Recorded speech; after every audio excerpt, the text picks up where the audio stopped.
నమస్కారం. Hunter vision news కి స్వాగతం. హెడ్లైన్స్ చూద్దాం. అయోధ్య ప్రాణ ప్రతిష్టాపన కార్యక్రమానికి విరాట్ కోహ్లీ పర్మిషన్ ఇచ్చిన బీసీసీఐ. పాకిస్తాన్లోని ఉగ్రవాద స్థావరాలపై క్షిపణులతో విరుచుకుపడ్డ ఇరాన్. పదవులు వస్తాయి పోతాయి, కానీ ఎంత మంచి పని చేశామన్నదే ముఖ్యం కేటీఆర్. ఈ నెల 22న అత్యంత వైభవపేతంగా జరగనున్న అయోధ్య ప్రాణప్రతిష్ఠ కార్యక్రమానికి Team India star cricketer Virat Kohli హాజరవడం ఖరారైనట్లు తెలుస్తోంది. ఈ మేరకు విరాట్ అభ్యర్థనను బీసీసీఐ పరిగణలోకి తీసుకుని అనుమతి ఇచ్చినట్లుగా తెలుస్తోంది. ఈ నెల 21న ప్రాక్టీస్ సెషన్ అనంతరం కోహ్లీ టీమిండియా శిబిరం నుంచి బయలుదేరి మరుసటి రోజు అయోధ్య చేరుకోనున్నాడని క్రిక్ బజ్ రిపోర్ట్ పేర్కొంది. ఈ మేరకు బీసీసీఐ అనుమతి ఇచ్చిందని తెలిపింది. కాగా ప్రాణప్రతిష్ఠ కార్యక్రమానికి ఆహ్వానం పొందిన క్రికెటర్లలో కోహ్లీతో పాటు మాజీ దిగ్గజాలు సచిన్ టెండూల్కర్, ఎంఎస్ ధోనీతో పాటు పలువురు దిగ్గజాలు ఉన్నారు. కాగా భారత్ వర్సెస్ ఆఫ్ఘనిస్తాన్ మధ్య జరుగుతున్న 3 మ్యాచ్ల టీ20 సిరీస్ నేడు జరగనున్న చివరి మ్యాచ్తో ముగిసిపోనుంది. బెంగళూరు వేదికగా జరగనున్న ఈ మ్యాచ్ అనంతరం ఆటగాళ్లకి సిబ్బందికి 2 రోజుల విరామం లభిస్తుంది. అనంతరం ఇంగ్లాండ్తో జరగనున్న 5 టెస్టుల సిరీస్కు సన్నాహకాలు మొదలుకాన్నాయి. తొలి టెస్టుకు వేదికైన హైదరాబాద్ చేరుకుని టీమిండియా ఆటగాళ్లు ప్రాక్టీస్ చేయాల్సి ఉంది. అయితే ప్రాణప్రతిష్ఠ కార్యక్రమానికి వెళ్తుండటంతో కోహ్లీ ఒకరోజు ప్రాక్టీస్ సెషన్కు దూరం కానున్నాడు. మరోవైపు తొలి టెస్టు ఆరంభానికి 3 రోజుల ముందు ఇంగ్లాండ్ టీం భారత్కు చేరుకోనుంది.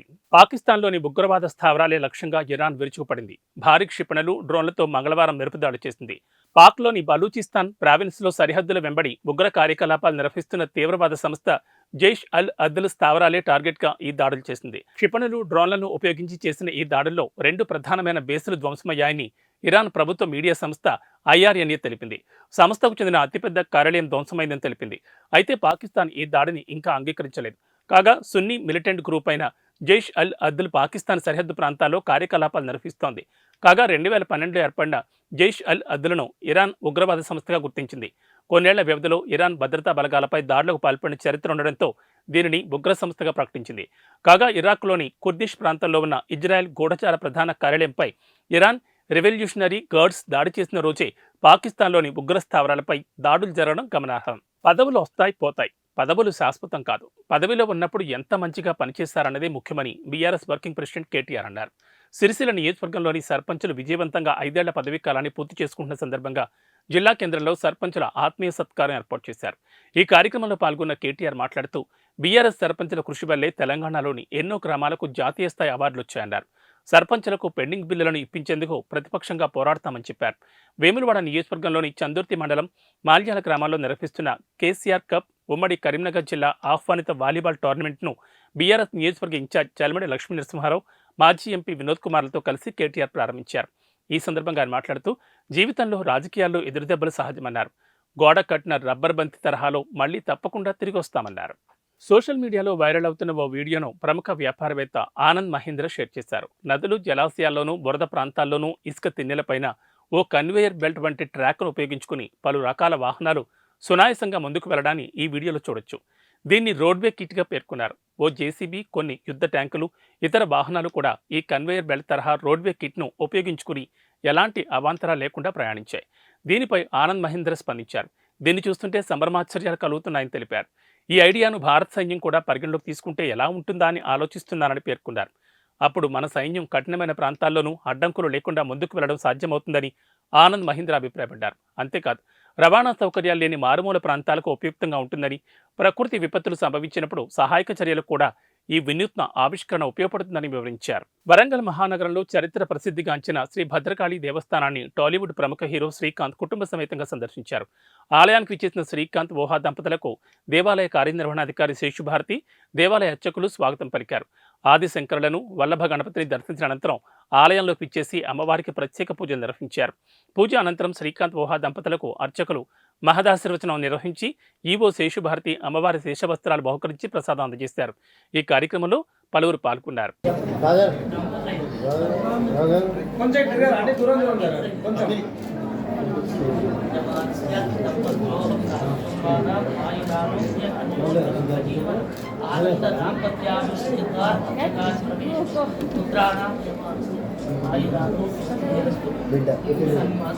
కొంచెం తిరగరండి.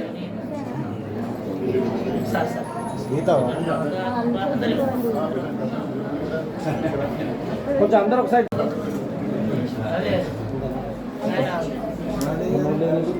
అట్ట తిరండి.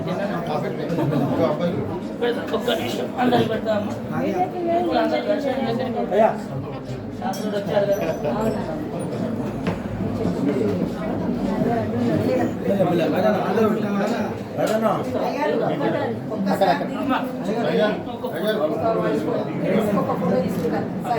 సార్ కొంచెం దూరం కొంచెం ప్లీజ్. ఓకేనా రాజన్న కొంచెం అఖిల్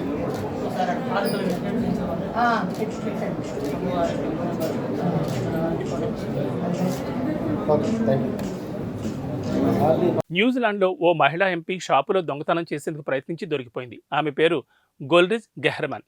గ్రీన్ పార్టీకి చెందిన ఈ ఎంపీ దొంగతనం ఆరోపణలతో తన పదవికి రాజీనామా చేయాల్సి వచ్చింది.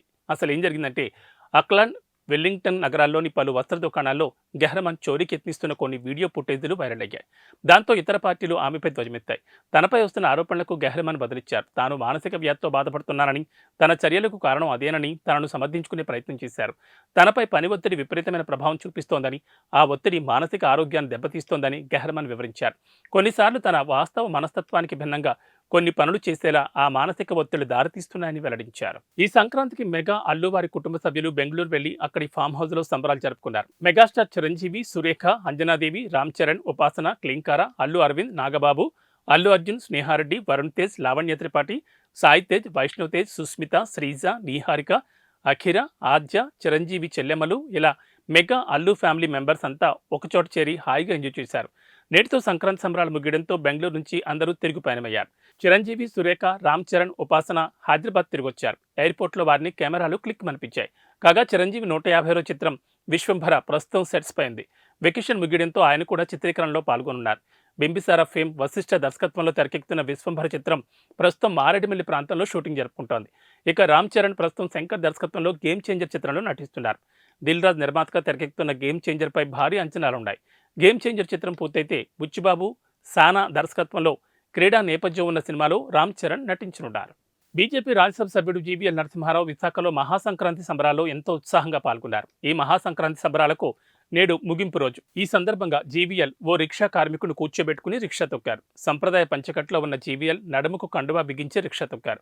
అనంతరం ఆ రిక్షా కార్మికుడికి డబ్బులిచ్చారు. దీనికి సంబంధించిన వీడియోను జీవీఎల్ తన ఫేస్బుక్ అకౌంట్లో పంచుకున్నారు.